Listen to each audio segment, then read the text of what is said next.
Hola, ¿cómo están? Muy buenas tardes. Desde la sala de redacción de CNN Chile les damos la bienvenida en este ya martes 31 de marzo, último día del mes de marzo, en que comenzamos de inmediato. Como saben, desde la sala de redacción hay mucha energía dando vuelta, así que comenzamos revisando lo más importante de esta jornada en titulares. A una decisión cruel, descriteriada y que vulnera la dignidad humana, atribuyó la exdirectora del Servicio Nacional de la Mujer, Priscila Carrasco, su desvinculación del organismo. Esto pese a su diagnóstico de cáncer que había sido notificado a la actual administración. El presidente José Antonio Kast justificó el despido afirmando que la confianza no se dio.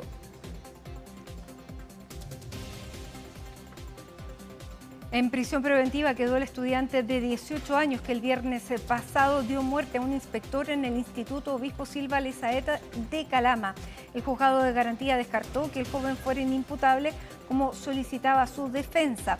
La Fiscalía reveló además que el crimen fue cometido por razones de odio, capitalismo y misantropía.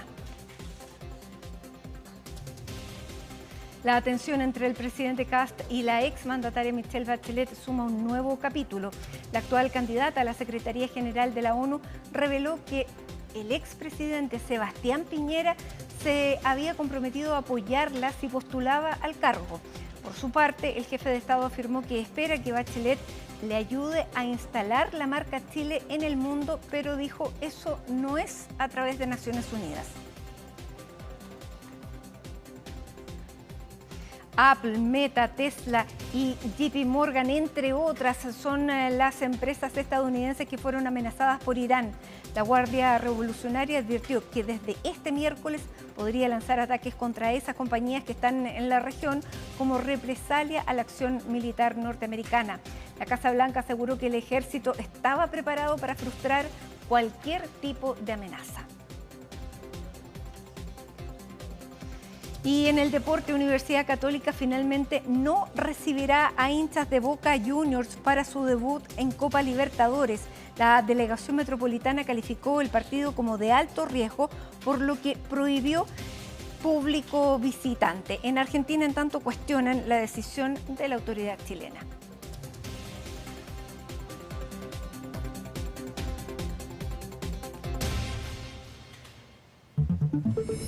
Y vamos a comenzar con la noticia que nos sorprendió el día viernes de este joven de 18 años que dio muerte a una inspectora de su establecimiento.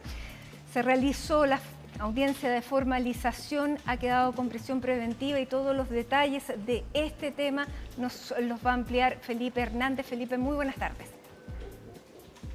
¿Cómo estás, Mati? Muy buenas tardes. Claro, ese es el resultado con el que termina esta audiencia de formalización de cargos en el cual a Hernán, este joven de 18 años, se le imputan cargos de homicidio consumado y 3 homicidios frustrados, 4 homicidios frustrados. Hay que señalar que en el caso de una de las personas que se mantiene en este momento internadas en producto de las lesiones que fueron atribuibles a la acción que realizó este estudiante, este ex estudiante del Instituto Obispo Silva Lesaeta de Calama, que es esta paradocente, esta funcionaria de este establecimiento educacional, se mantiene grave con riesgo vital. Por lo tanto, esto en el caso que pudiese haber un desenlace negativo, un desenlace fatal para esta funcionaria, ahí se tendría que reformular la investigación y tendrían entonces que nuevamente realizarle esa acción y cambiar uno de esos antecedentes. Lo cierto es que por ahora lo que se tiene es que fue formalizado por homicidio consumado en el caso de la inspectora María Victoria Reyes, esta mujer de 59 años, quien oficiaba como inspectora de este establecimiento educacional y que es la que recibe la mayor cantidad de ataques y que termina quitándole la vida producto de esta acción violenta en contra de esta mujer, y los homicidios frustrados en contra de las 4 personas, esta funcionaria y también los otros 3 alumnos.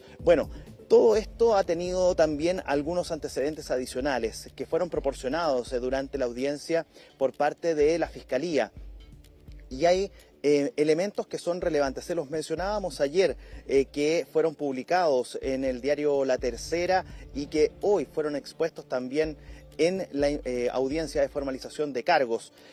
Este joven de 18 años, adulto de 18 años, que tenía todo una forma para poder realizar esta acción, bueno, lo estuvo planificando durante prácticamente 4 meses, en el que un cuaderno sirvió para poder realizar toda la estrategia, toda la idea de este plan, el cual tenía incluso una fecha límite, el 15 de mayo, para poder ejecutarlo. Lo cierto es que el día 27 de marzo, el día viernes recién pasado, él publica minutos antes de ejecutar esta acción en el establecimiento, al interior del establecimiento educacional, un video en su cuenta de YouTube donde él detalla toda la situación que él iba a realizar y donde expresa justamente mediante imágenes y una música esta acción. Lo denomina Día de Ira y justamente con la fecha 27 del 3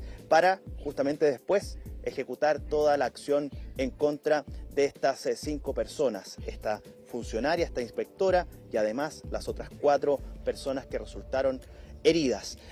Son algunos de los antecedentes que fueron proporcionados. Ahora, usted se preguntará cómo accedió esta persona de 18 años a comprar esa gran cantidad de armas, porque se habla de un cuchillo, el cual habría sido utilizado para atacar a estas personas y con el cual quería realizar estas acciones, estos ataques. Bueno, es un cuchillo de 50 centímetros de doble filo. Además, en su mochila le habrían descubierto un hacha del tipo Tomahawk, otro cuchillo, una especie de cuchillo más corto, además de gas pimienta, entre otros elementos que podrían haber servido y utilizado para poder realizar un ataque.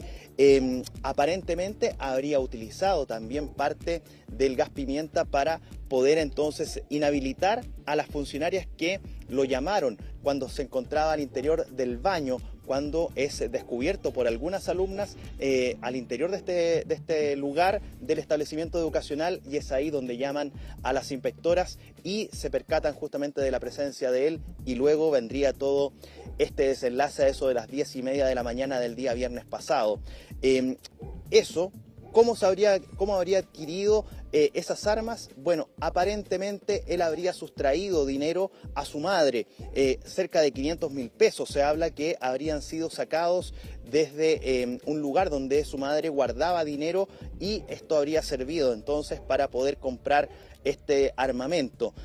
También, ¿quiénes serían las víctimas que habría justamente, o él habría intentado realizar una acción violenta? Bueno, se trataban de niños de tan solo del curso primero básico, y con un objetivo, con un mensaje, que es lo duro que significa para ellos, para las nuevas generaciones, enfrentar al mundo. Es parte de lo que se ha ido conociendo en torno a esta situación, en el que lamentablemente, como ya les hemos mencionado y se ha conocido por todos, desde que se dio a conocer esta información, estas 5 personas que resultan dañadas, una de ellas fallecida. Tras la audiencia de formalización, en el cual se le decreta prisión preventiva y un plazo de investigación de 180 días, bueno, habló la Defensoría. Esto fue lo que señaló la Defensoría Penal Pública, quien defiende justamente a este joven de 18 años, quien es el hasta ahora único imputado en esta causa. Revisemos. No hay un lucro de por medio, no hay un móvil pasional ciertamente, tampoco hay un elemento de venganza u odio específico hacia las personas que son víctimas. Simplemente aquí hay referencias a principalmente cometer un suicidio, y que ese suicidio tenga cierta notoriedad por el hecho de que también sea muerta a otras personas, o sea, que cuando sea un suicidio que es recordado. Y eso, señoría, claramente obedece a una persona que no está en su sano juicio, evidentemente.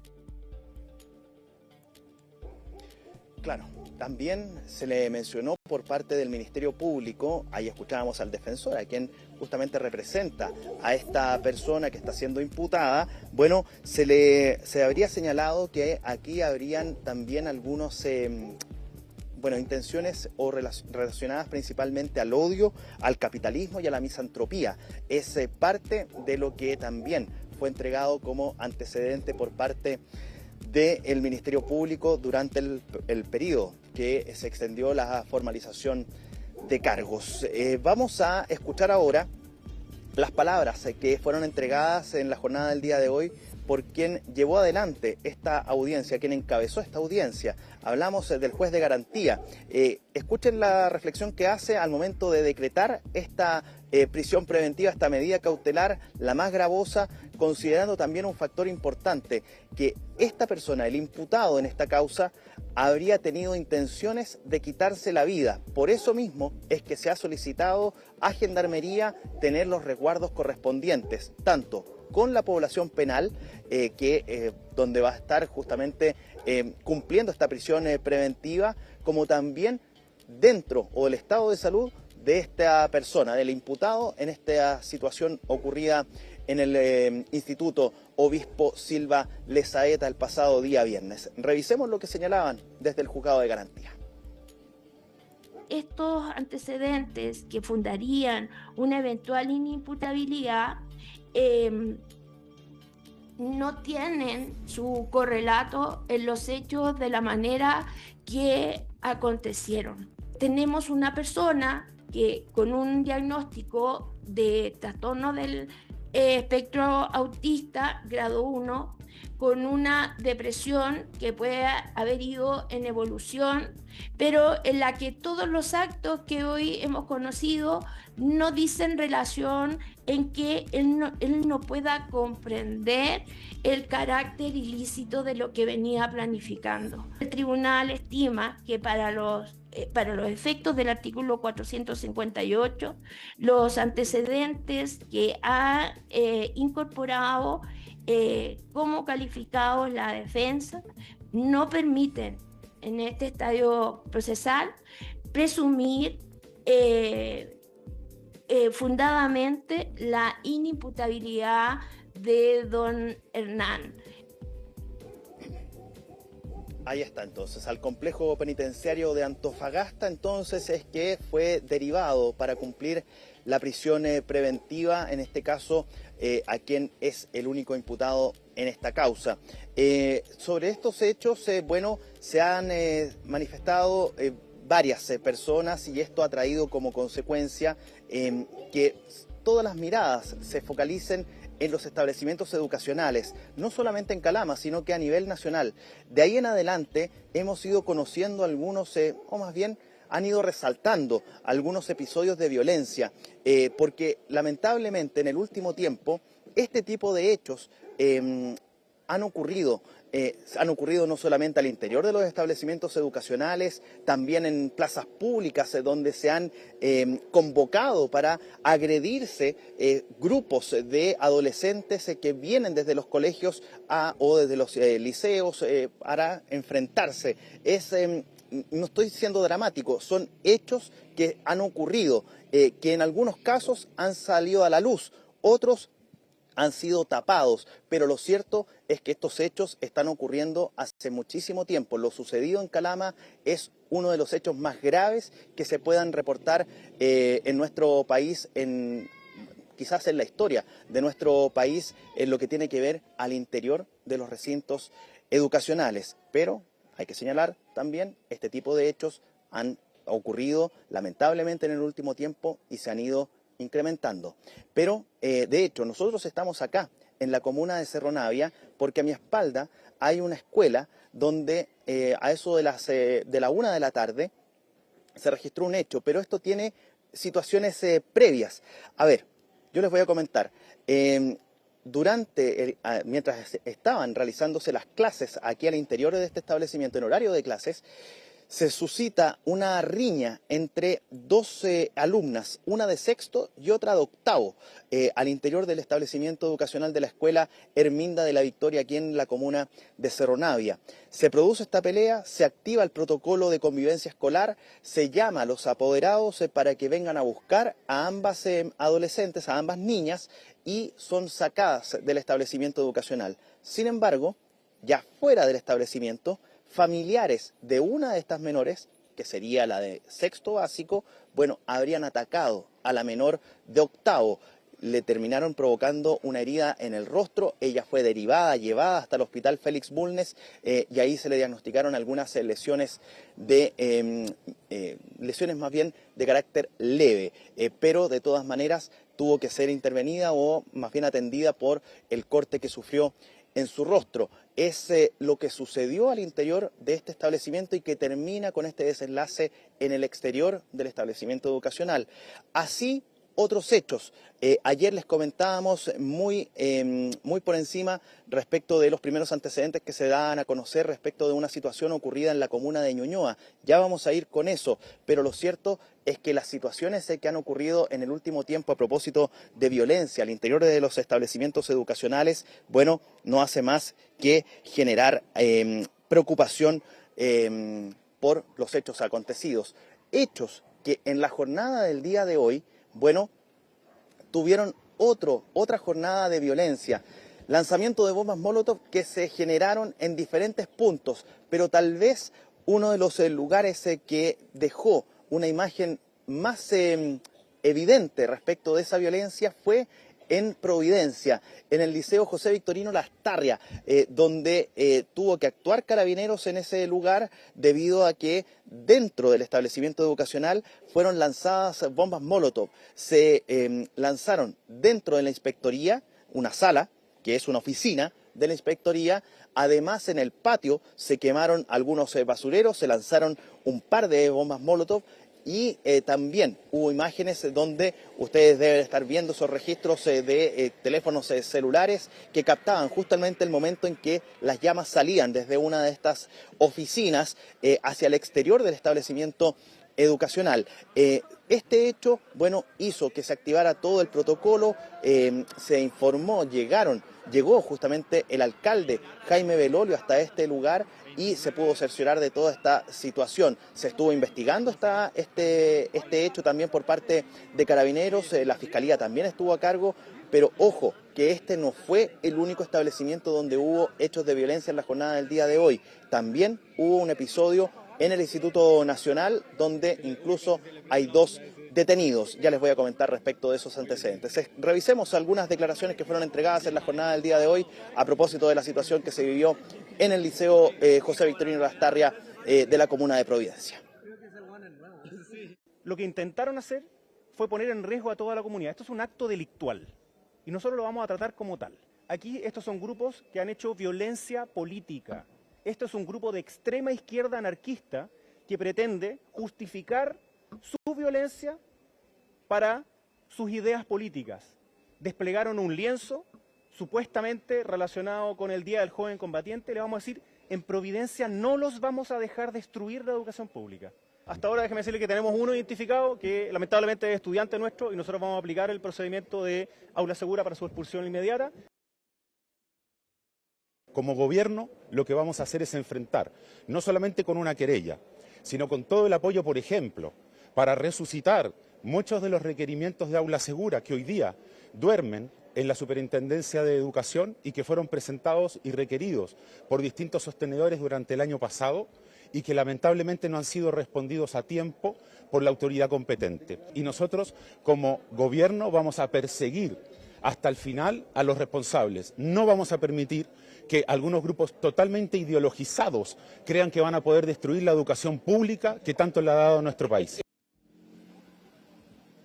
Claro, en la jornada del día de hoy, mientras se viralizaban estos videos cuando en el patio de Lastarria se lanzaban estas molotov hacia una especie de basurero, y estaban todos los estudiantes mirando toda esta situación, bueno, se despliega un lienzo. En ese lienzo habría una leyenda, al menos lo que tendría vinculación, lo que se señala, quienes habrían visto ese lienzo, es que tendría mensajes relacionados al Día del Joven Combatiente, el que se conmemoró el pasado día domingo 29 de marzo, y por eso entonces es que tendría esa vinculación, por eso es que se habla de grupos ideologizados. Es parte del antecedente también que se maneja, pero no fue el único hecho que se ha registrado en torno a esta situación. Ayer, tal como les había mencionado anteriormente, la situación que se vivió en la comuna de Ñuñoa también reviste de preocupación, pero si bien tiene vínculo con la situación de los establecimientos educacionales, este hecho en particular ocurre a las afueras del metro Monseñor Izaguirre. Esta estación del metro queda aproximadamente a 1,5 cuadras del Liceo 7, Arturo José Toribio Medina, de la comuna de Ñuñoa. Irarrázaval con Carmen Covarrubias. El metro queda a 1,5 cuadras después, Monseñor Izaguirre con Irarrázaval. Ahí es donde se habrían convocado para pelear y también justamente para manifestarse por algunas situaciones también relacionadas al Día del Joven Combatiente aparentemente. Bueno, de esa agresión resultó lesionada una estudiante que habría terminado también con algún tipo de corte producto de un arma blanca. Se refirió sobre esto el alcalde Sebastián Sichel. Los invito a que revisemos las palabras del jefe comunal. En el marco de jóvenes que se organizaban por manifestaciones en torno al Día del Combatiente, un agresor apuñaló a otra persona otro estudiante que trataba de proteger a una compañera que estaba siendo atacada, burlada por otros compañeros. Esto significó que esta persona quedó con heridas. No podemos dejar que la violencia se engendre en el sistema educativo y sobre todo que manifestaciones terminen en este caso en apuñalamientos entre estudiantes. Ahí está entonces, las palabras del alcalde Sebastián Sichel. Bueno, también esto ha traído como coletazo, como medidas transversales, la situación, tangenciales más bien, la situación que se van a presentar algunos proyectos por parte del gobierno. De hecho, a esta hora, nuestro compañero Ivo Goich nos comentaba también fuera de cámara que se están desarrollando algunas reuniones. Ya él nos va a detallar respecto de ese término de esas reuniones, pero todo tiene que ver con lo que está sucediendo al interior de los establecimientos educacionales y la violencia que se está produciendo por parte de los estudiantes. ¿Qué se va a hacer? ¿Se van a presentar algunos proyectos? Bueno, la respuesta la tiene previo a estas reuniones que se están desarrollando hasta ahora en el Palacio de la Moneda. La voz es del ministro, secretario general de la Presidencia, José García Ruminot. Hemos estado trabajando los equipos jurídicos de los 4 ministerios. Sería de nuestro mayor interés enviar un proyecto de ley que permita a los propios establecimientos educacionales poder tomar medidas, tener reglamentos que permitan un mayor control de los elementos con que llegan los estudiantes, de manera preventiva, de manera de asegurar que no se ingresan elementos que representen un peligro para esas comunidades educativas. Estamos trabajando, como muy bien lo dijo la ministra, medidas administrativas, medidas legislativas, pero lo que buscamos es precisamente tener comunidades educativas protegidas, escuelas protegidas para evitar estas situaciones que están estremeciendo al país. Ahí está entonces las palabras que tienen entonces desde el gobierno previo entonces a estas reuniones que se están desarrollando a esta hora y donde nuestro compañero Ivo Goich nos va a traer todos los detalles, Mati. Bien, muchísimas gracias. También hay muchísimas cosas pasando en el Palacio de Gobierno.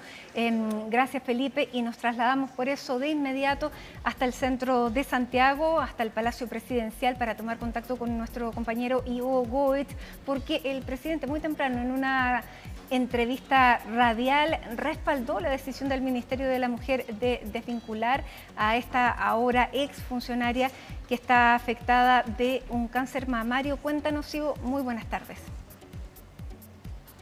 ¿Cómo te va, Matilde? Muy buenas tardes. Así es, temprano, a las 8 en punto, comenzó la entrevista del presidente de la República, José Antonio Kast, con Archie, con las radios agrupadas en este conglomerado. Finalmente, el día de hoy, 4 periodistas y el presidente de la República, quien contestó distintos temas. Antes que entremos, por supuesto, al que nos convoca, Matilde, habló de todo, desde el alza del precio de los combustibles hasta las posibilidades de comenzar a solucionar los problemas migratorios en nuestro país, mientras vemos que, a mi espalda está pasando el ministro secretario general de la Presidencia, José García Ruminot. El día de hoy han existido varias reuniones, de hecho ustedes estaban escuchando las últimas declaraciones del ministro, también del subsecretario de Seguridad Pública, Andrés Joanet, en cuanto a la preocupación que existe en estos momentos en el gobierno y en nuestro país en general por el tema de la violencia en los colegios. Ahí, bueno, el ministro García Ruminot muy probablemente no esté respondiendo nada, porque él no quiso responder de otro tema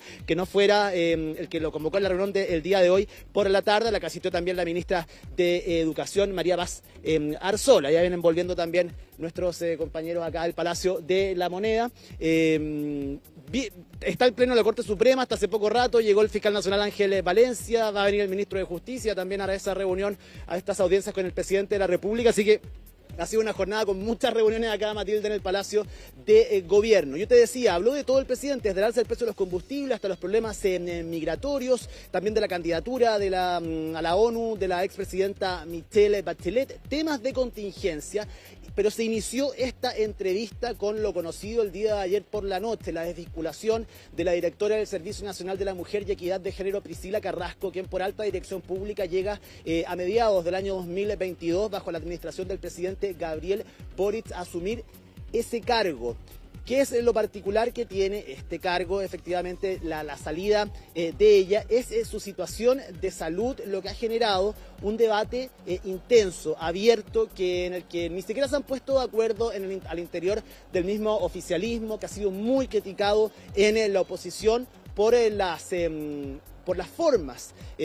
Comunicacionalmente, nuevamente dicen algunos que el gobierno nuevamente no ha tenido el tacto necesario para dar a conocer cierta información. ¿Qué es lo que pasa con ella? Ella tiene un cáncer diagnosticado desde el año 2025, uno de los cánceres más agresivos de mama, que está siendo tratado con distintos tratamientos, con quimioterapia. Ella evidentemente no está en un estado de salud bueno. Y es eso lo que ha empeorado esta decisión del Ejecutivo y ha sido muy criticado. Quiero partir, Matilde, para poner en contexto esto. Tuvimos acceso a un informe del Ministerio de la Mujer, donde se da cuenta de las razones, de los antecedentes por los cuales, por problemas de gestión y de confianza, como dijo el día de hoy el presidente José Antonio Kast, y lo han remarcado también en el ministerio, le piden finalmente esta renuncia no voluntaria a Priscila Carrasco. Voy a leer solamente una parte que es un resumen, Matilde, de lo que es finalmente estos antecedentes. En el marco de los requerimientos de información efectuados por el Ministerio y la Dirección Nacional del Servicio Nacional de la Mujer y Equidad de Género, se han identificado deficiencias reiteradas en la entrega, calidad y consistencia de la información proporcionada. Dichas situaciones evidencian debilidades graves en la gestión institucional, con impacto directo en la toma de decisiones, el control interno y la coordinación sectorial a nivel nacional, afectando el ejercicio de las atribuciones de supervigilancia que corresponden a este ministerio. Es parte entonces de las razones. Además, también hay un problema con algunos destinos el uso de algunos recursos públicos que habrían sido malgastados, pero en el ejercicio de las labores que tiene el Servicio Nacional de la Mujer y Equidad de Género, liderado hasta el día de ayer por Priscila Carrasco. El tema de su enfermedad ha cruzado esta decisión del Ejecutivo. Hay los que más han criticado esta decisión, Matilde, han hablado incluso de falta de empatía, de poca humanidad por parte del gobierno, teniendo en cuenta el estado de ella. ¿Qué pasa? ¿Qué ejemplo se da? ¿Qué precedente dicta esto para quienes puedan tener una enfermedad de este tipo tan agresiva, un cáncer con tratamientos? ¿Qué pasa con las previsiones? ¿Qué pasa con la estabilidad finalmente de las personas que ya tienen un problema grande de salud y además tienen que verse enfrentados a la vorágine que produce el hecho de quedarse sin trabajo. Bueno, el presidente de la República el día de hoy habló de esto, confirmó la salida y además reafirmó lo esgrimido el día de ayer en un comunicado por el Ministerio de la Mujer y Equidad de Género, que salió tarde, pasada las 9 de la noche el día de ayer. Quiero que pasemos a escuchar las palabras del presidente de la República, José Antonio Kast, y a la vuelta las comentamos, Matilde, porque tenemos también la respuesta de Priscila Carrasco. Bueno, es un hecho lamentable porque afecta la parte humana de una persona, pero nosotros tenemos que asumir con responsabilidad lo que es la gestión de un gobierno que vela por el bien de todos los chilenos. Hay una situación humana compleja, nosotros estamos dispuestos a colaborar en todo lo que sea humano, tratamiento médico, pero tenemos un deber de que la gestión esté bien hecha, que las confianzas estén asentadas. Y en este caso, la confianza no se dio, no se daba, porque tenemos miradas distintas de cómo gestionar una repartición tan importante como la CERNAMEG, como es Prodemo, como es en general el Ministerio de la Mujer.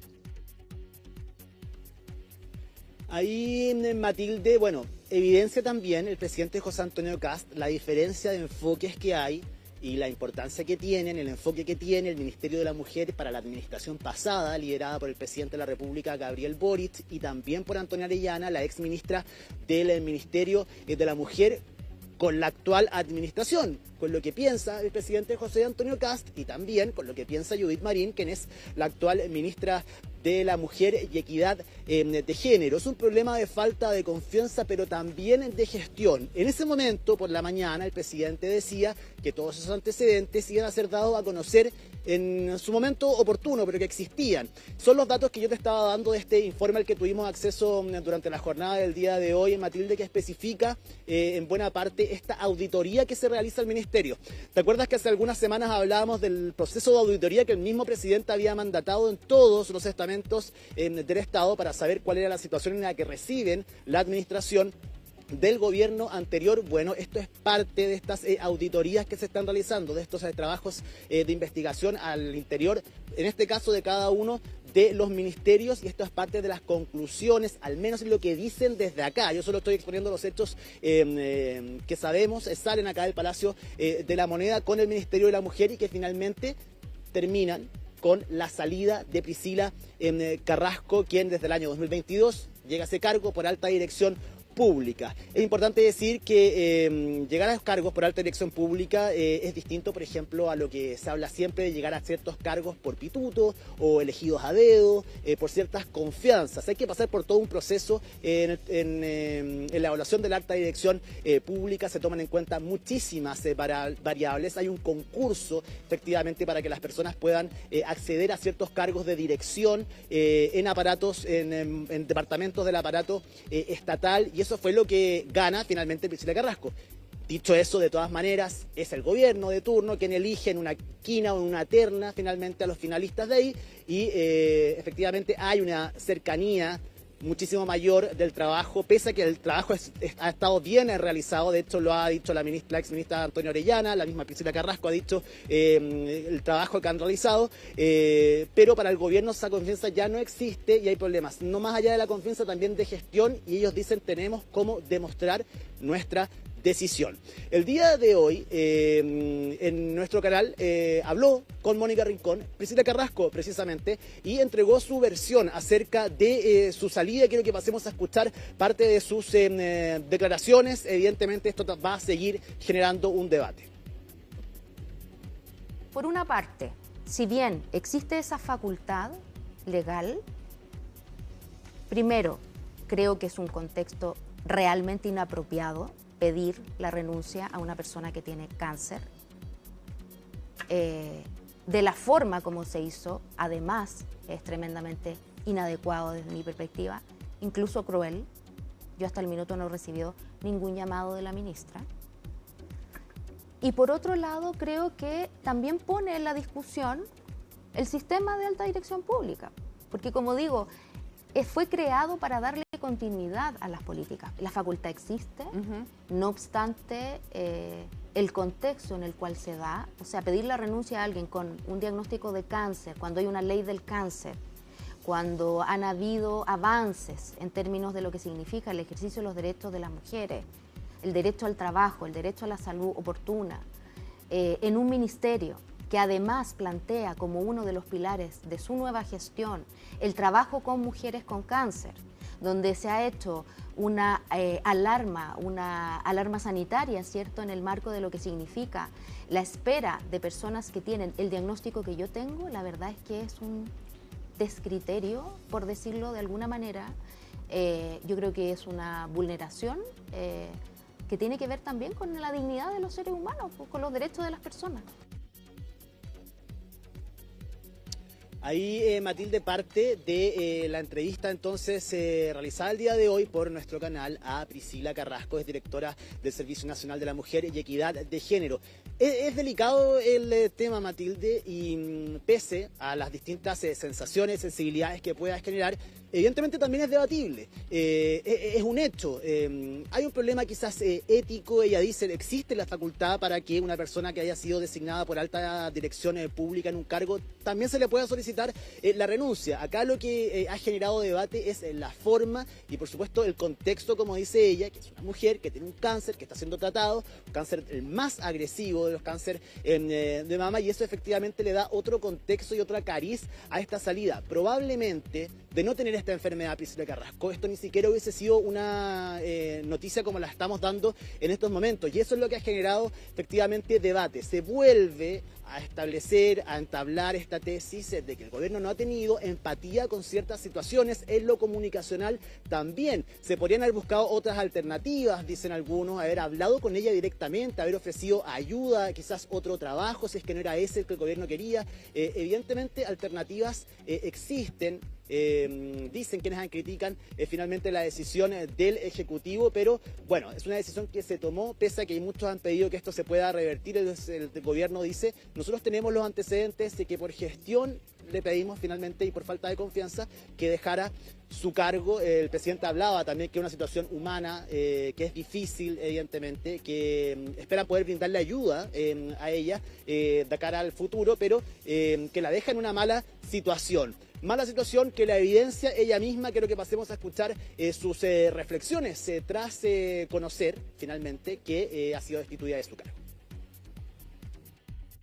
Yo la verdad es que considero que es inaceptable pedir la renuncia a alguien que tiene cáncer de mamas o el cáncer que tenga. La verdad es que más allá de la confianza, más allá, y como digo, quiero ser súper categórica en esto porque las personas que llegamos además a alta dirección pública, particularmente en mi caso, ha sido justamente a punta de puro trabajo. Y por lo tanto dejar un velo de que aquí hubo mala gestión, temas financieros. ¿A qué se refieren con temas financieros? Estamos hablando de dinero, de recursos públicos. Yo he sido muy responsable del punto de vista de la administración del servicio. ¿Ha pensado en iniciar acciones legales? Yo la verdad es que estoy evaluando muchas alternativas porque... ¿También esa? También puede ser una alternativa, Mónica. Yo me quedo sin ISAPRE. Eso, en definitiva, es lo que hace la ministra con esta decisión, es poner en riesgo mi vida. Es así de grave. No lo estoy poniendo color, no estoy exagerando. Este cáncer es agresivo.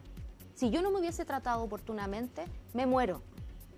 Tengo 2 hijos pequeños, ¿no? Y no quiero apelar a una cosa de bondad, de compasión, porque créeme que también es súper complejo, tiene que ver con la dignidad de las personas.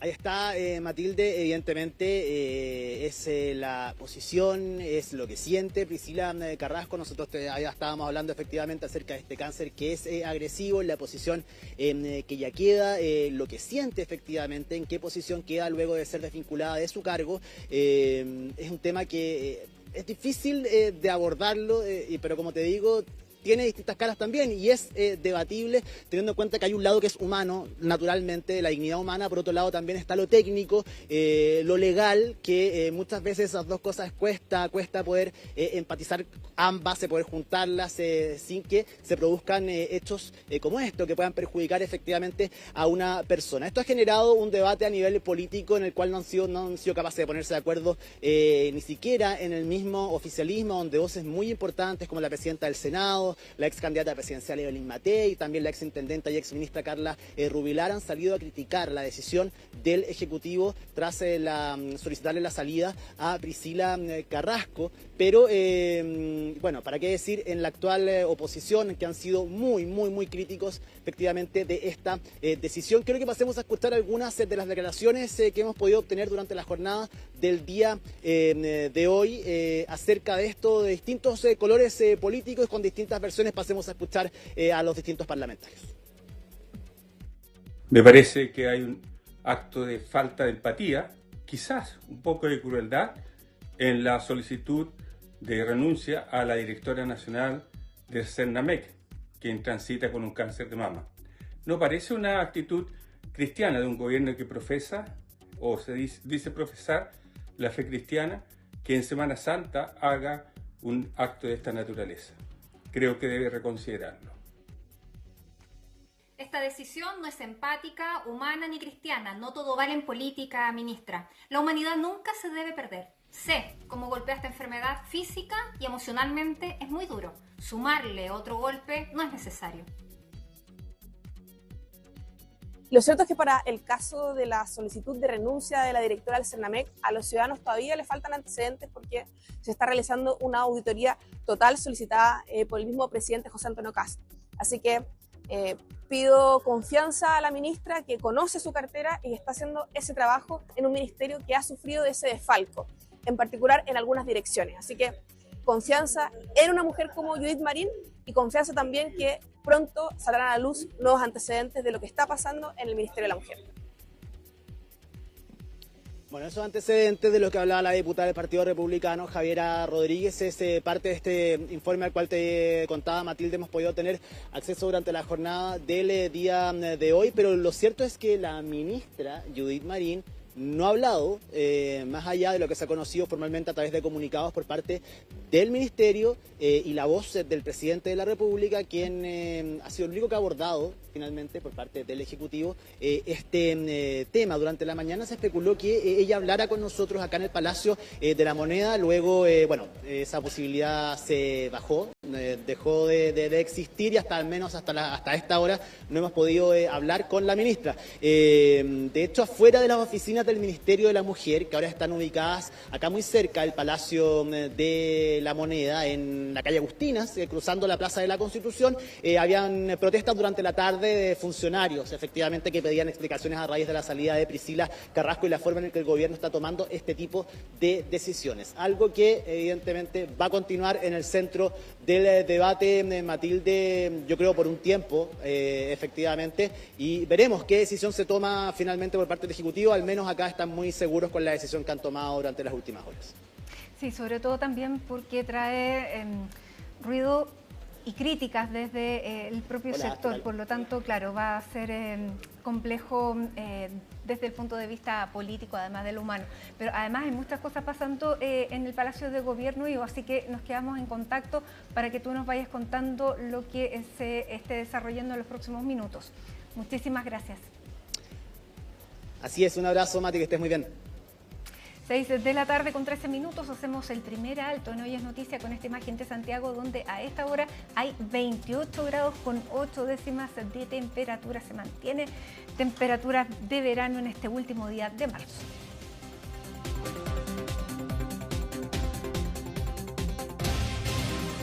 Estamos de regreso, les contamos que la Superintendencia de Salud confirmó el alza máxima en los precios base de las ISAPRES. Bueno, ¿cuáles van a ser estos montos? ¿Cuáles van a ser las ISAPRES que van a subir? Se lo preguntamos a Natalia Muñoz. Natalia, muy buenas tardes.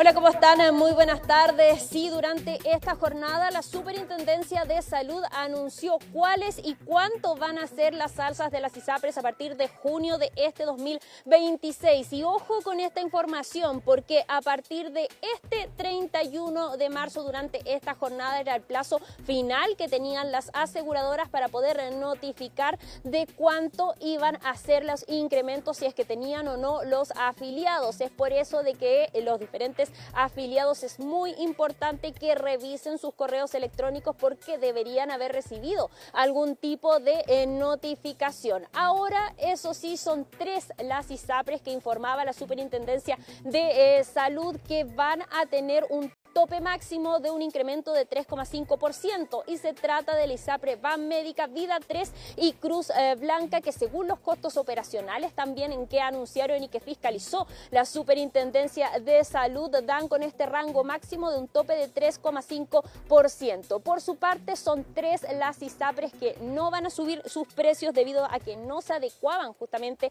a esta normalización de precios, y son Consalud, Nueva Más Vida, Fundación Banco Estado, y quien también no va a subir sus precios es la ISAPRE Cruz del Norte. Por su parte, Colmena, Esencial y la ISAPRE y Salud también van a subir sus precios, pero en un menor rango de este tope de 3,5%. ¿Cómo se hace este cálculo? Escuchémoslo entonces en voz del Superintendente de Salud. Este proceso funciona con 2 límites que operan simultáneamente y que tienen por finalidad proteger a las personas afiliadas. El primero es el ICSA. Este es el techo de 3,5% que ninguna ISAPRE podrá superar. El segundo es la verificación individual, que consiste en que cada ISAPRE debe demostrar a la superintendencia que sus costos reales justifican la adecuación que pretende aplicar. Si no lo demuestran, solo puede adecuar hasta lo que sus costos reales acrediten. Si sus costos verificados superasen el 3,5%, igual opera el techo. En ambos casos, las personas pueden estar seguras de que lo que siempre pagarán es el menor valor posible. La superintendencia puede garantizar eso. Quiero ser muy claro en algo que a veces se malentiende. La superintendencia no sube precios ni ordena adecuaciones. La decisión de modificar el precio base es de exclusiva responsabilidad de cada ISAPRE. Ahí escuchábamos entonces la importante explicación de cómo se realizan estos costos operacionales y el cálculo con respecto a lo que propone la ISAPRE y la fiscalización que justamente realiza la Superintendencia de Salud. De hecho, si nos vamos a un ejemplo claro, por su parte la ISAPRE Colmena proponía un incremento de un 2,2% y luego de la verificación de la Superintendencia de Salud es que va a quedar el aumento en un 2%. Escuchemos entonces también qué fue lo que nos comentaban los expertos, quien nos decían de que si bien esta alza se va a materializar en junio de este año, lo que más complica es que se fue sumando también con otras alzas, como el alza del GES que se materializó hace pocos meses, y también el alza del año pasado que fue realizada en septiembre, lo que fue postergado, recordemos, también por esta discusión de la ley corta de ISAPRES. Dentro de las buenas noticias, eso sí, nos comentaban los expertos de que este incremento que vamos a ver en los precios a partir del mes de junio no no habría más, sino más bien sería la última que veríamos durante este año. Escuchemos. Lo complejo acá es que se han juntado varias alzas, porque la del año pasado se postergó y eso recién fue informada en septiembre del año 2025, después vino también el decreto GES, ¿ya? Por lo tanto, las personas que están en ISAPRE efectivamente han sentido una serie de alzas en un corto tiempo. Este año no debería haber otra alza, esta es la alza que existe respecto al precio base. El GES ya ocurrió, que ocurre cada 3 años, por lo tanto ya no está esa alza posible, digamos, o sea, ya está incorporada, más bien las personas la están pagando, y obviamente esta sería el alza del precio base que corresponde al año 2026. Ellos suponen que una cartera que compone de afiliados cada ISAPRE, existen personas que ocupan más que otras las prestaciones de salud.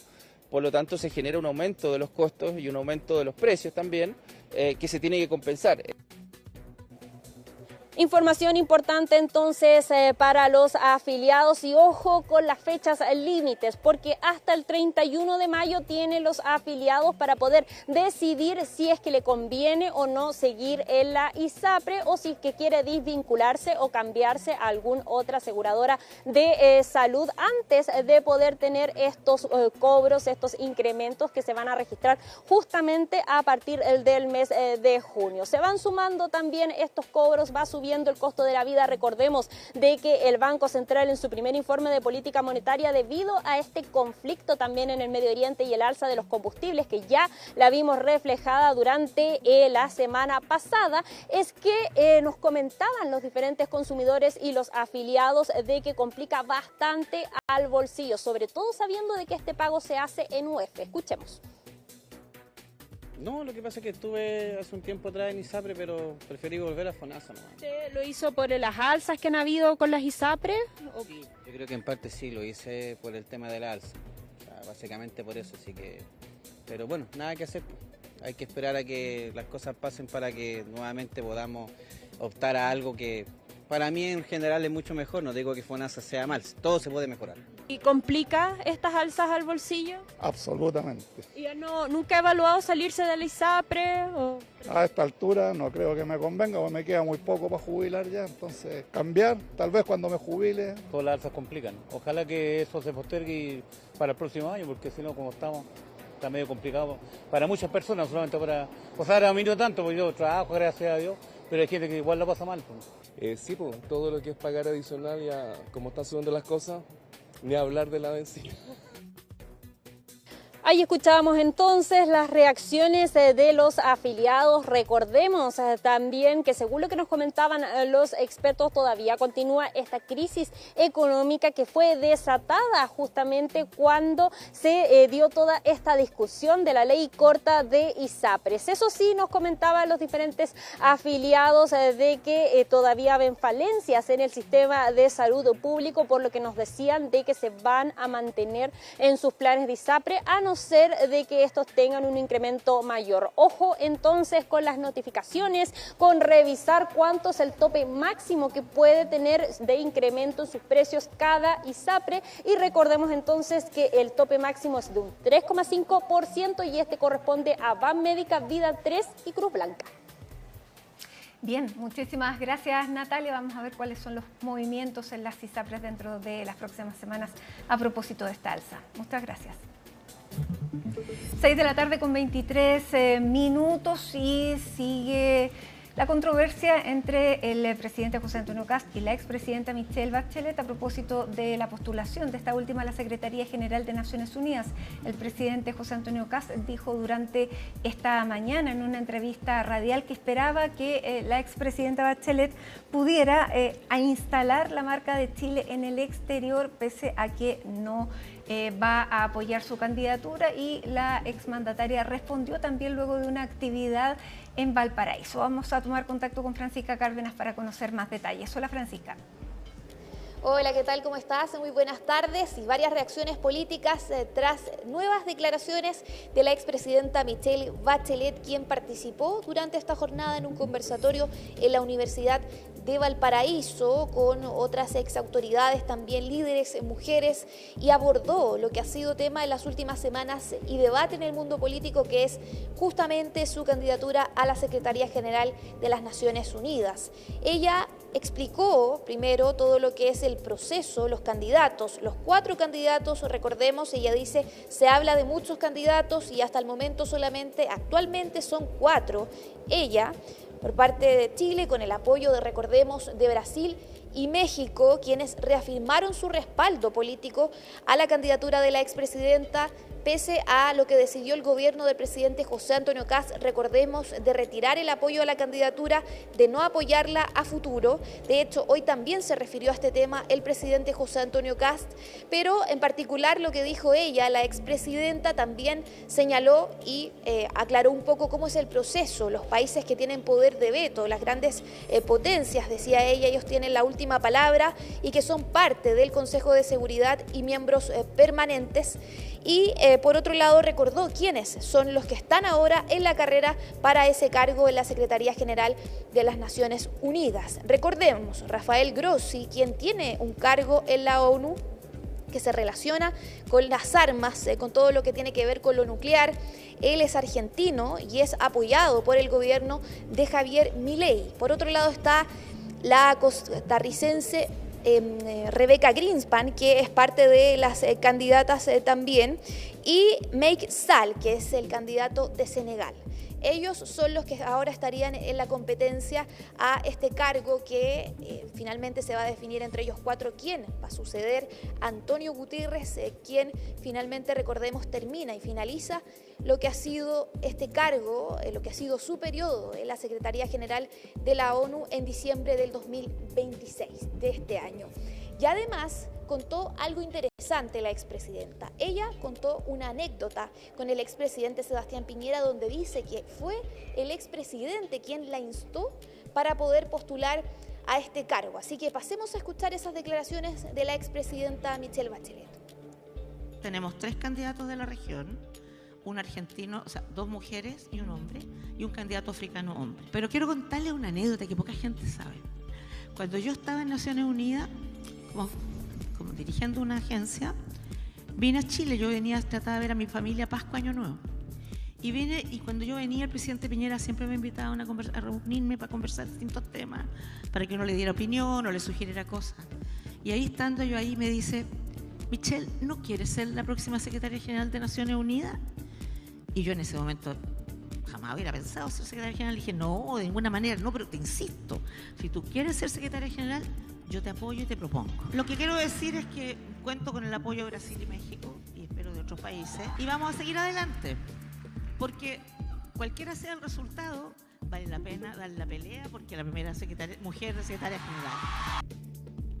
Claro, una elección entonces que se define este año, ya al finalizar lo que es el periodo de Antonio Guterres en 2026, en diciembre, que ya el 2027 debiese haber otra persona liderando la Secretaría General de las Naciones Unidas. Y además, muy importante, los países que tienen poder de veto, ahí decía la expresidenta Michelle Bachelet, contando esta anécdota, además que ha generado, bien digo, reacciones en el mundo político con respecto a que habría sido el expresidente Sebastián Piñera quien la motivó, quien le dijo que si ella quería postular a este cargo, él la iba a respaldar.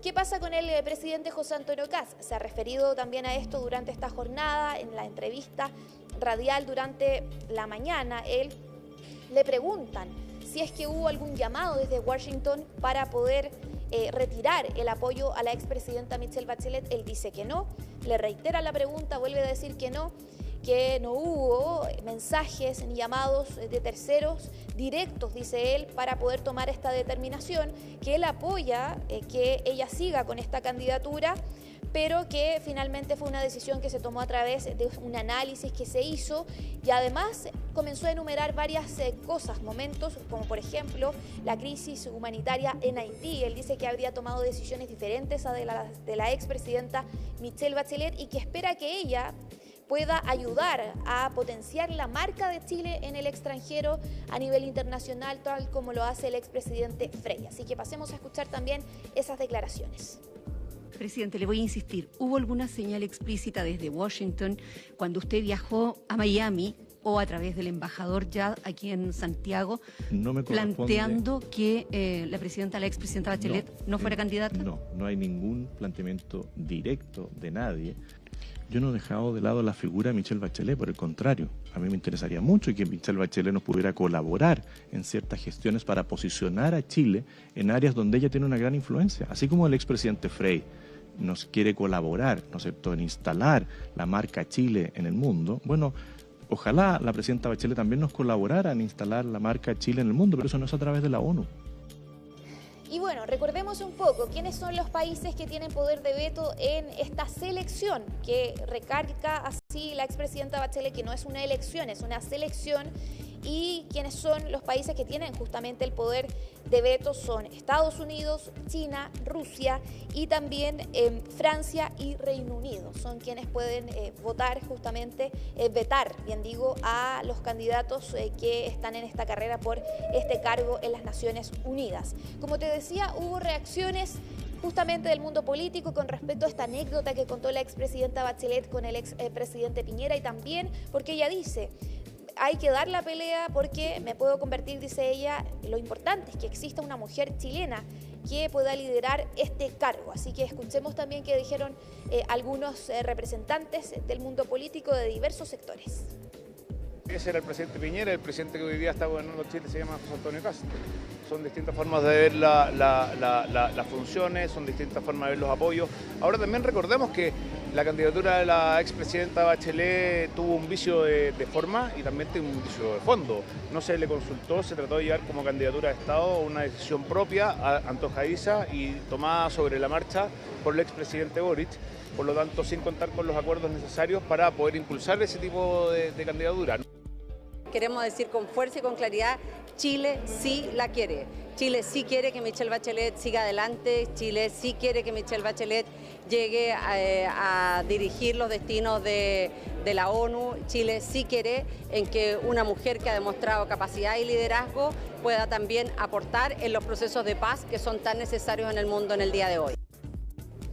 Ahí entonces parte de las reacciones políticas. Nos vamos a quedar muy atentos entonces a cómo sigue la carrera de la expresidenta Michelle Bachelet a la Secretaría General de las Naciones Unidas. Recordemos además el poder de veto que tienen los países miembros del Consejo de Seguridad de la ONU, los países que tienen el poder justamente de veto, de poder declarar decisiones importantes dentro de lo que es esta determinación y este cargo. Y por otro lado también el análisis que se hace a nivel internacional de las decisiones que va a tener que tomar justamente la ONU en torno a todo lo que está ocurriendo a nivel mundial. Eso también dicen los expertos que influye en las decisiones que se están tomando, en los apoyos justamente y los respaldos que se han dado a diversos candidatos, incluyendo la expresidenta Bachelet. Así que nos quedamos muy atentos a esas reacciones. Bien, muchísimas gracias, Francisca. Muy buenas tardes.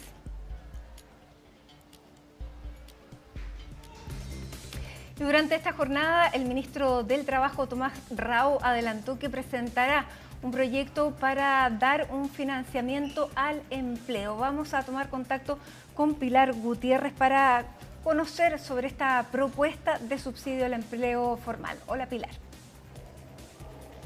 Hola Mati, ¿cómo estás? Muy buenas tardes. Claro, como sabemos, la preocupación por la situación del mercado laboral es algo a esta altura que es bastante transversal, sobre todo considerando las últimas cifras también que conocimos del Instituto Nacional de Estadística, que ayer revelaba entonces los datos correspondientes al trimestre que va desde diciembre de 2025 hasta febrero de 2026, y en base entonces a esos registros el desempleo, la tasa de desocupación en Chile está en 8,3%, con lo que completa ya más de 3 años con cifras entonces por sobre el 8%, y además la informalidad que está en 26,5%, es decir, más de un cuarto de la población se encuentra en esa situación, en donde tienen trabajos que no tienen seguridad social y donde no se paga finalmente las cotizaciones previsionales y de salud correspondientes.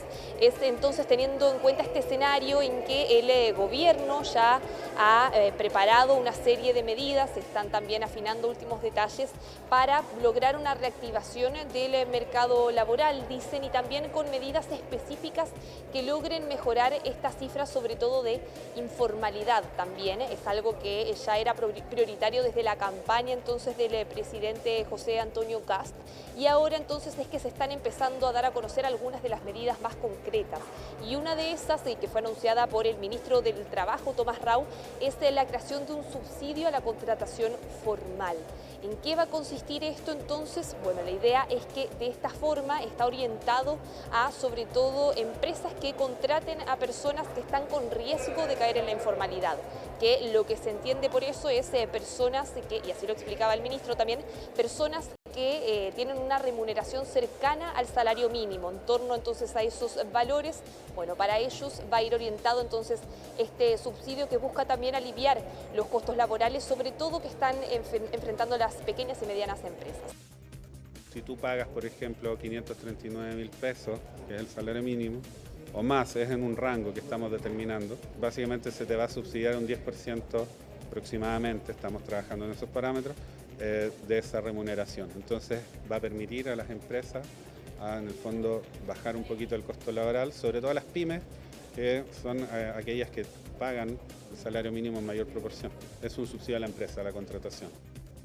Recordemos que en el último tiempo, y esto lo ha dicho incluso el Banco Central, han ocurrido distintas situaciones, se han aprobado distintas leyes también que han significado un alza en las presiones de costos laborales para las distintas empresas.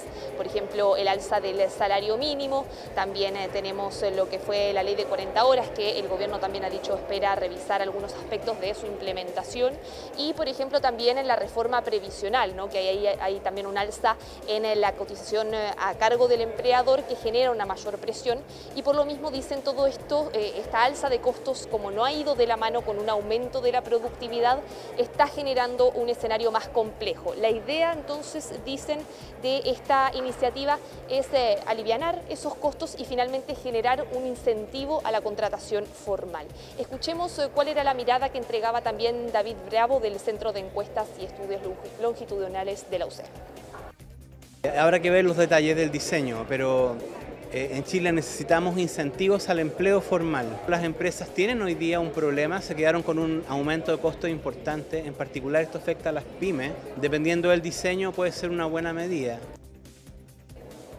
Claro, los expertos destacan entonces la importancia de generar más empleo asalariado formal, teniendo en cuenta sobre todo lo que han sido los últimos registros del INE. Ahí, según un análisis realizado por Clapes UC, establecían entonces que en base a las últimas cifras que conocimos esta semana, por ejemplo, podemos ver que los asalariados privados formales han retrocedido en el último año. Es entonces que esta nueva propuesta del gobierno cobra importante relevancia.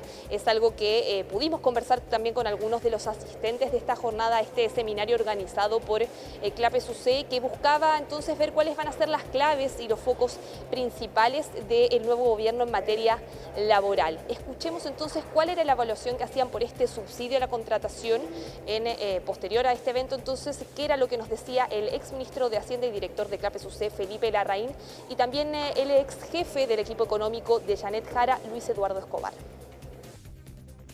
El subsidio laboral lo que va a hacer es tratar de devolver de alguna manera este aumento de costos laborales, tratar de frenarlo y retrotraer el aumento de costos por la vía de un subsidio. Y en ese sentido puede ayudar, pero insisto, para mí lo fundamental es más crecimiento, más inversión. Sí, lo puede hacer, pero generalmente son efectos de muy corto plazo. Yo no lo descartaría, pero creo que junto con eso hay que empezar a discutir mucho más sistemáticamente cómo se hace para reducir la tasa de desempleo como estructural, digamos. La medida entonces esperan que sea sobre todo de un gran apoyo para las pequeñas y medianas empresas. De hecho, si revisamos los últimos registros del INE, también los datos dan cuenta de que en el último año se destruyeron 150.000 puestos de trabajo asalariado formal en lo que son las MIPYMES en Chile. Así que por ahí va entonces también la relevancia de esta iniciativa que se anunciaba durante esta jornada. Como sabíamos entonces se tienen que presentar los detalles, pero lo que sí decía el ministro del Trabajo es que esta es una medida que está contemplada dentro de los 40 puntos del Plan de Reconstrucción Nacional. Escuchemos lo que nos comentaban también algunos parlamentarios de la Comisión de Trabajo. Es una excelente noticia. Este subsidio esperamos pueda surtir efecto a la brevedad y pueda ayudar y beneficiar a lo que tenemos que hacer, levantar la cifra de contratos formales en nuestro país. Este subsidio no viene a crear empleos, sino que más bien entrega recursos a los empleos que ya están. Por lo tanto, no es una solución a la situación. parte de la evaluación entonces que hacían los parlamentarios por esta medida entonces que anunciará el gobierno. Como decía el ministro entonces del Trabajo, Tomás Rau, van a presentar este subsidio al empleo formal que esperan que pueda ser de gran ayuda, sobre todo para las pymes del país, y vamos a quedar bien atentos entonces a conocer las medidas específicas en cuanto se anuncie. Bien, muchas gracias Pilar Gutiérrez entonces con la información del mundo del trabajo. Y a esta hora les contamos que en el plano de la Subsecretaría de Justicia y Derechos Humanos se dio a conocer la desvinculación de 3 funcionarios del Plan Nacional de Búsqueda creado durante la administración del expresidente Gabriel Boric. Según señala el documento, la decisión responde a estrictos criterios de capacidades personales, asertividad en los liderazgos y de confianza debida. Además, desde el Ejecutivo argumentaron que los ahora exfuncionarios no presentaron su renuncia antes del cambio de mando, como sí lo hicieron otros trabajadores que ejercían cargos de confianza. En concreto, se desvinculó a la jefa del Programa de Derechos Humanos, Paulina Zamorano, la coordinadora del área de Archivo e Investigación Documental, Tamara Lagos, y a Magdalena Garcés, jefa del área de Búsqueda y Trayectorias.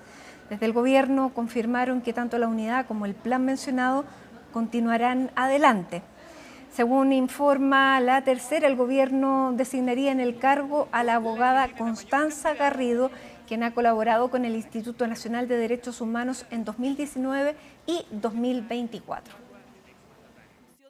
En nuestra opinión, no es más que la materialización de la contradicción misma entre el Gobierno, que por una parte señala de que el Plan Nacional de Búsqueda continúa y señala a través de las redes sociales y a través de los distintos medios de prensa que va a mantener el Plan Nacional de Búsqueda. Sin embargo, desmantela a las autoridades del Programa de Derechos Humanos, quienes están a cargo no solamente de la implementación del Plan Nacional de Búsqueda. En mi caso, se trata de un cargo que tiene por finalidad coordinar las distintas acciones del plan de implementación y de coordinar las distintas áreas del Programa de Derechos Humanos, pero a su vez desvincula a la coordinadora del área de búsqueda y trayectorias, que está a cargo justamente de una de las tareas fundamentales del Plan Nacional de Búsqueda.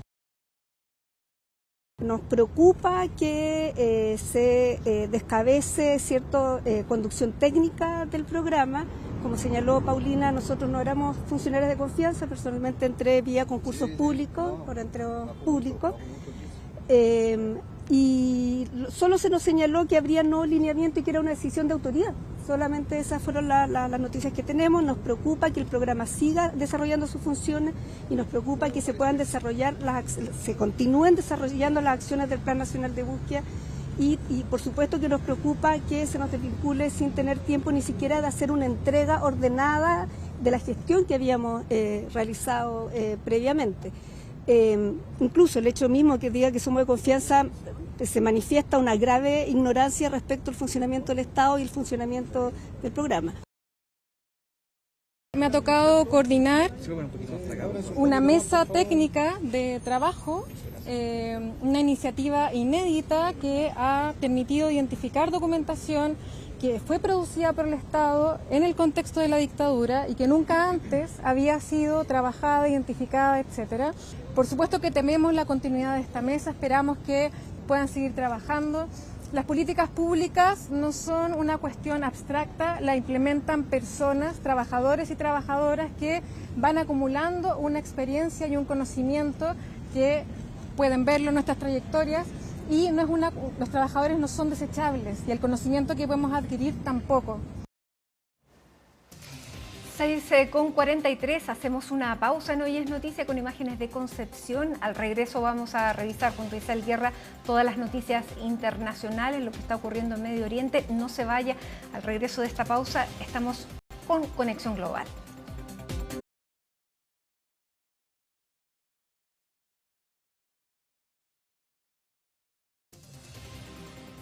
Estamos de regreso en Hoy es Noticia y tal como se los adelantábamos, a una semana de producida el alza en los combustibles, queremos conversar sobre los efectos que está ya comenzándose a notar en la agricultura y vamos a tomar contacto precisamente con el presidente de la Sociedad Nacional de Agricultura, Antonio Walker. Antonio, muchísimas gracias por conversar a esta hora con CNN Chile. Muy buenas tardes. Muy buenas tardes, Matilde. Muchas gracias por el contacto. Bueno, ya llevamos una semana, Antonio, de esta alza en el precio de los combustibles, bencina y diésel, que afecta a mucha maquinaria agrícola, y queremos saber cuáles son los primeros impactos que ustedes como gremio comienzan a notar. Bueno, Matilde, una situación bastante difícil. ¿Por qué? Porque esto repercute en el aumento de los costos de producción y también en el aumento de los costos de comercialización. ¿Por qué repercute en los costos de producción? Porque el segundo costo más importante en la producción son los insumos, y un insumo muy importante en el campo es el insumo del combustible. La maquinaria agrícola aumenta su costo de maquinaria. La maquinaria agrícola es el cuarto costo más incidente dentro de los costos de producción. También aumenta muchísimo los costos de fertilización. ¿Qué ocurre cuando sube el precio del petróleo? Sube el precio de la urea. La urea es un fertilizante nitrogenado. Hoy día, por ejemplo, Matilde, el sur de Chile está en plena siembra, ¿no? Y cuando usted siembra, la fertilización es muy importante. Estaba perfecto. Ahí, si vuelve a como estábamos, podemos mantener la conversación. A ver, lo muteó Antonio. Ahí está. ¿Perdón? Ahí está perfecto. ¿Ahí está perfecto? Ahí está perfecto, y me estaba contando del efecto que está teniendo sobre el precio de los fertilizantes que son nitrogenados. Correcto. Bueno, el sur de Chile está en plena siembra y al sembrar, ¿no es cierto?, se aplica una gran cantidad de fertilización. Entonces el sur de Chile está aplicando fertilizante a un precio muy alto, no sabiendo cuál va a ser el precio de ese grano cuando tenga que cosechar en la próxima temporada. Ya, yo le quería preguntar precisamente sobre eso. Usted lo puso antes, el tema de los fertilizantes, porque 1/3 de los fertilizantes de todo el mundo pasa por el estrecho de Hormuz. Eso hace que los fertilizantes suban también y que sea difícil, efectivamente, su adquisición. Nosotros, ¿a quiénes le compramos? ¿De dónde nos abastecemos de estos fertilizantes? Nosotros nos abastecemos de, primero era Ucrania, Rusia, ¿se acuerda usted, no es cierto? Son grandes productores de grano y grandes productores de fertilizantes. Y después, debido a la guerra Ucrania-Rusia, gran parte de esos fertilizantes se traen de Medio Oriente, ¿no? Y son barcos que cruzan por el estrecho de Hormuz, ¿no? Y además, ¿no es cierto?, gran parte del componente de urea es en el proceso el uso del petróleo, ¿no? Entonces, tenemos el costo de aumento de la maquinaria. ¿Y esto es comparable a la situación que vivimos en 2022, donde también hubo un aumento en el precio de los fertilizantes? Yo diría que esto puede ser más grave, Matilde, ¿no? Yo creo que este puede ser más grave porque ya los costos de fertilizantes han aumentado en pocos días más de un 30%. ¿no? Entonces el costo de la maquinaria agrícola también ha aumentado, el costo de la energía está aumentando, el costo no solamente de la fertilización nitrogenada, sino que también el fósforo, el potasio, en general la familia de los fertilizantes está aumentando. Y el otro efecto que tiene la producción... Ahora, ¿tenemos asegurado el abastecimiento de fertilizantes? Yo diría que en la primera etapa sí, pero si esto continúa, cada vez se va a hacer más difícil el abastecimiento, ¿no? Otra parte muy importante de la fertilización se ocupa en primavera, ¿no? Entonces vamos a tener que ir monitoreando cómo están los stocks internacionales de fertilizante antes de tener claro el abastecimiento. Ya, entonces este es un doble golpe para la agricultura, no solamente de los combustibles, sino que también están peligrando tanto los precios como el futuro abastecimiento en el caso de que este conflicto se extienda de los fertilizantes.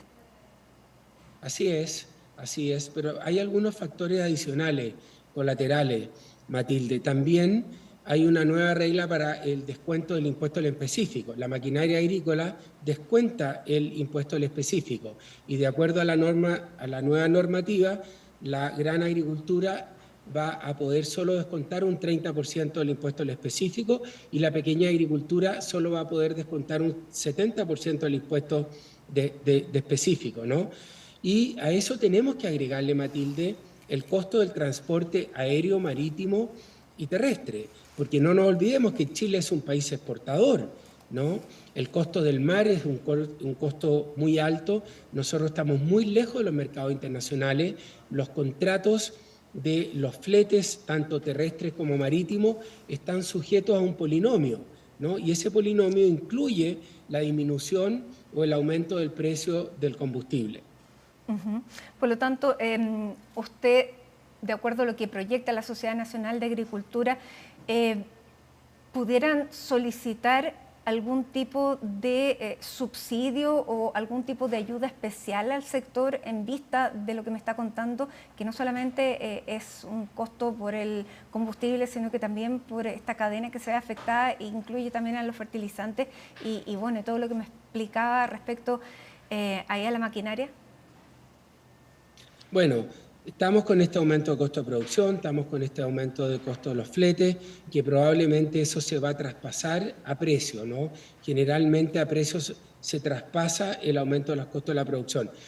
Acabamos de reunirnos con el ministro del Trabajo, nos reunimos con el ministro García Ruminot de la SECPRES, próximos días vamos a reunirnos con el ministro de Hacienda, nos reunimos con el ministro de Agricultura, estamos yendo a ver a todos los ministros, hoy día también estuvimos con la ministra de Bienes Nacionales, viendo otros temas, para ver cómo vamos a abordar el futuro de la producción de alimentos.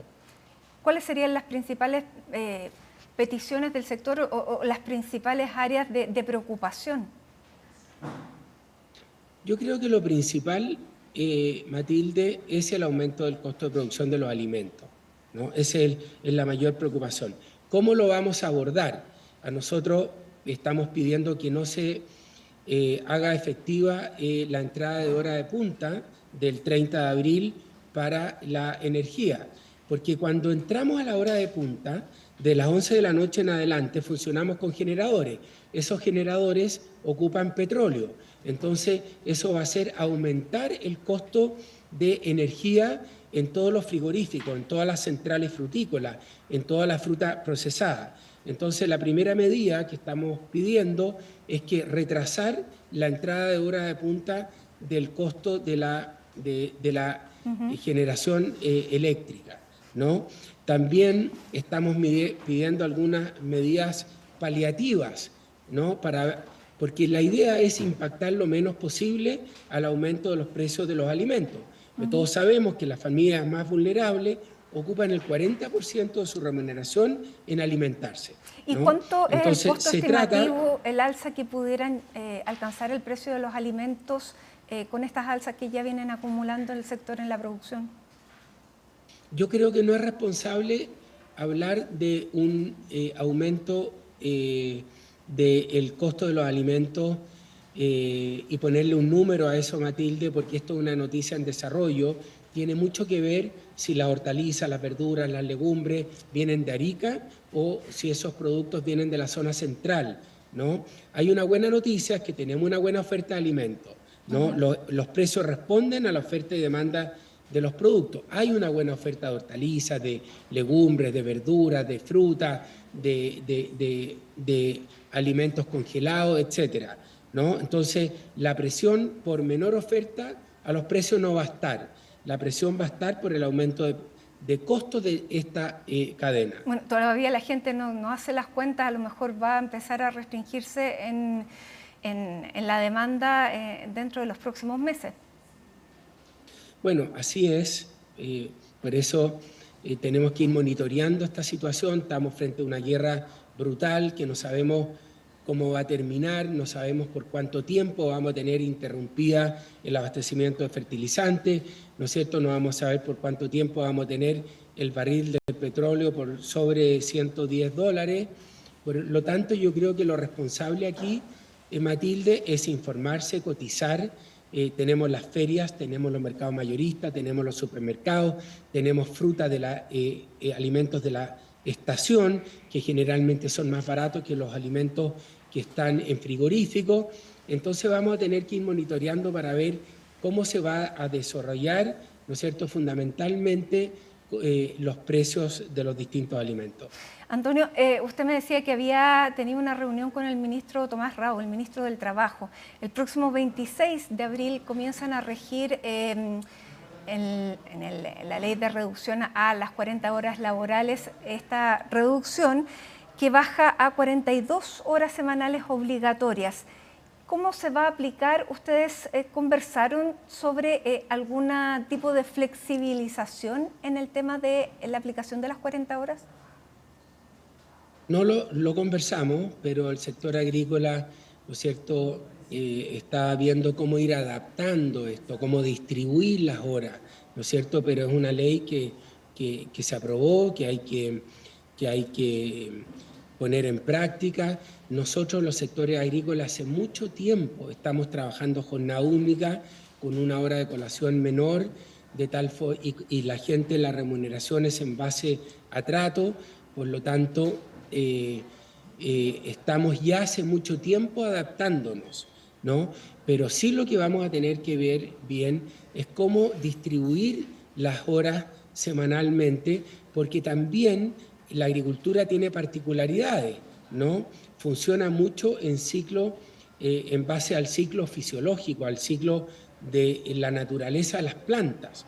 Entonces, hay épocas que estamos con un trabajo muy concentrado y hay épocas que tenemos menos pic de labores. Entonces, la distribución de las horas, ¿no?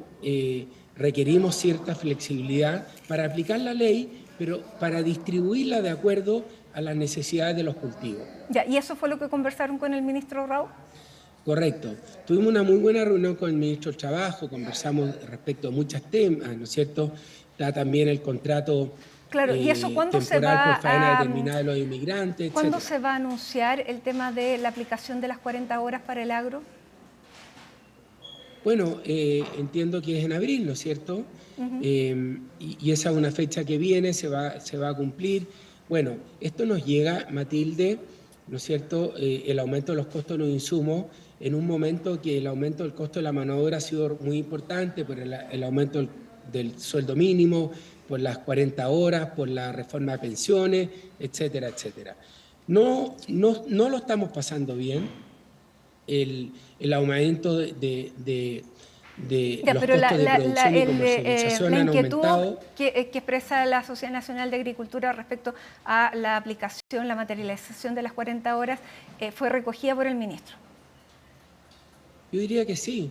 Estamos en muy buena comunicación, yo diría, con todos los ministros, cuando suele ocurrir ¿Y esa que flexibilidad cuando entra un gobierno, cómo se debiera gremios, materializar en el agro? Antonio, disculpe.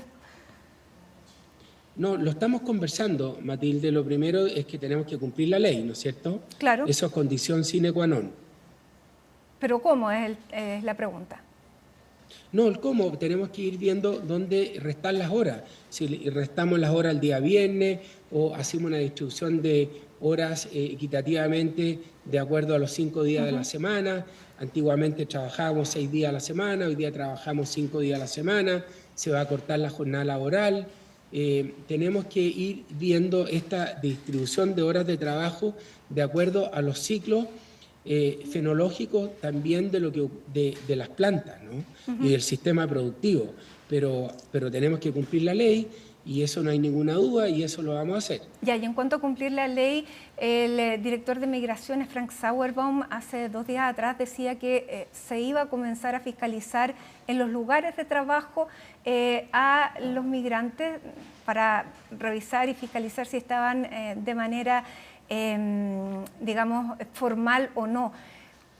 ¿Cómo es la realidad? Porque tenemos esta visa Mercosur, ¿no es cierto?, que funciona bastante bien para el agro. Pero, ¿qué pasa con los contratos en el área del agro? Mire, bueno, estamos conversando también con el director nacional de Migraciones respecto de los temas que él ha mencionado. Nosotros, como Sociedad Nacional de Agricultura, estamos trabajando en la formalidad laboral. Todos sabemos que la informalidad laboral en Chile es un 26-27%. La informalidad laboral en la agricultura es mayor a esa.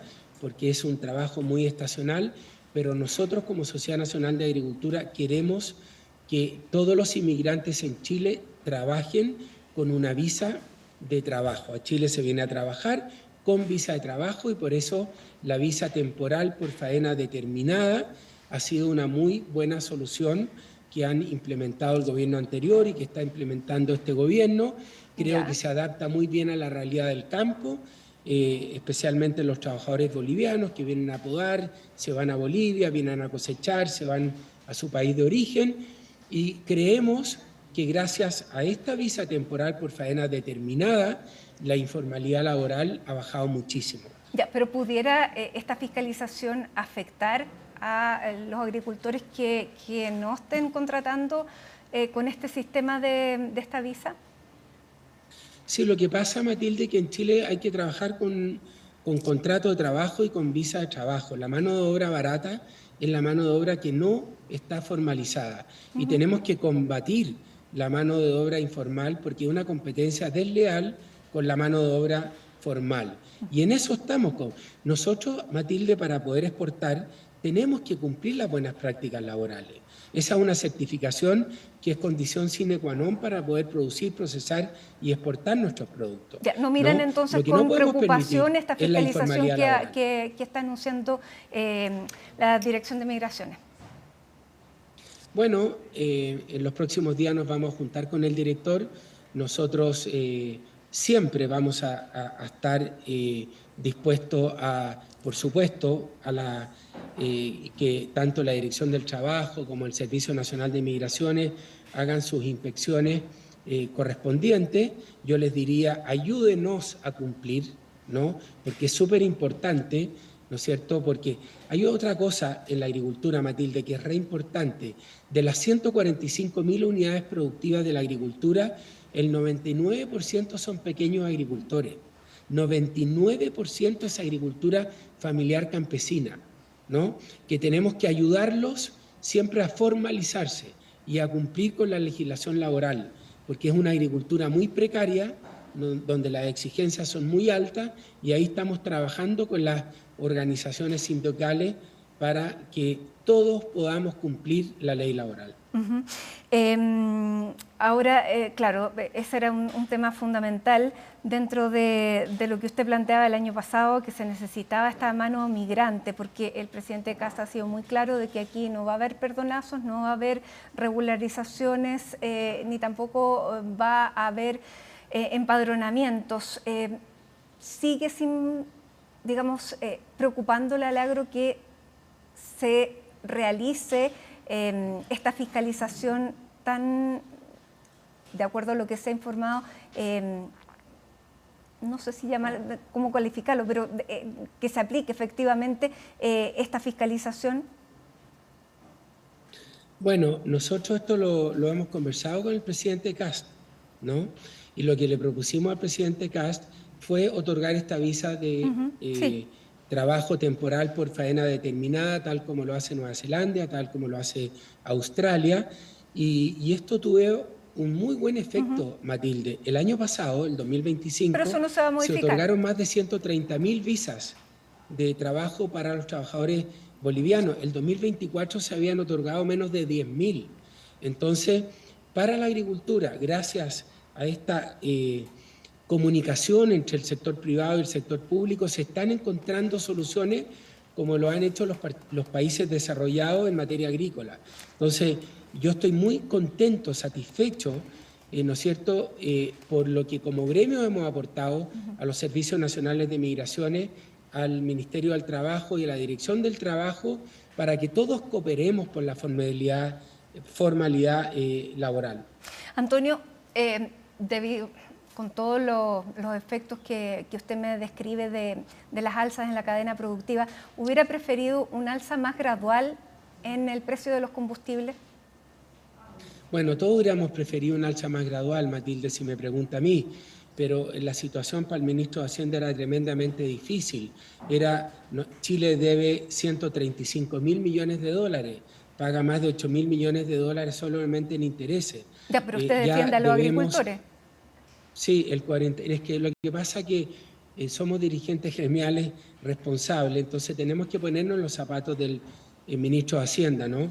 Mire lo que le pasó a Argentina, un país agrícola, que son agricultores. Argentina se endeudó, ¿no? Y ha tenido una inflación brutal. Y Argentina terminó pagando un impuesto por las exportaciones, ¿no? Si viniera una nueva alza, ¿usted le pediría mayor gradualidad? Porque hoy día el presidente en una entrevista radial dijo que si nuevamente hay que enfrentar una alza, no va a ser a costa de popularidad. Correcto. Bueno, todo lo que sea gradualidad, Matilde, para nosotros es importante, pero nosotros como dirigentes gremiales tenemos que pensar en el país y en las arcas fiscales del país y en el estrés fiscal que tiene el país. Un país como Chile que deba casi 140.000 millones de dólares, que al final se va a traspasar en que Chile tenga un nivel de riesgo mayor, en pagar cada día más intereses. Algún día esa cuenta va a haber que pagarla y la inflación, ¿no es cierto?, que vamos a tener va a ser brutalmente alta. Esta es una medida muy dolorosa, muy difícil. El ministro de Hacienda nos ha pedido a todos que nos apretemos un poco el cinturón, no un poco, bastante, ¿no? Pero confiemos en que el ministro de Hacienda tiene elementos de juicio que uno no tiene y que estas son las medidas correctas para enfrentar esta alza de un 57% del petróleo. Bien, Antonio Walker, presidente de la Sociedad Nacional de Agricultura, muchísimas gracias por conversar a esta hora con CNN Chile y seguimos atentos entonces a lo que está ocurriendo en Medio Oriente y con el precio de los combustibles. Muchas gracias. Muchas gracias, Matilde. Hasta luego. Y así llegamos al final de Hoy es Noticia. Gracias por habernos acompañado a esta hora de la tarde. Sigan en nuestra sintonía. Ya llega Agenda Económica. Nos reencontramos mañana.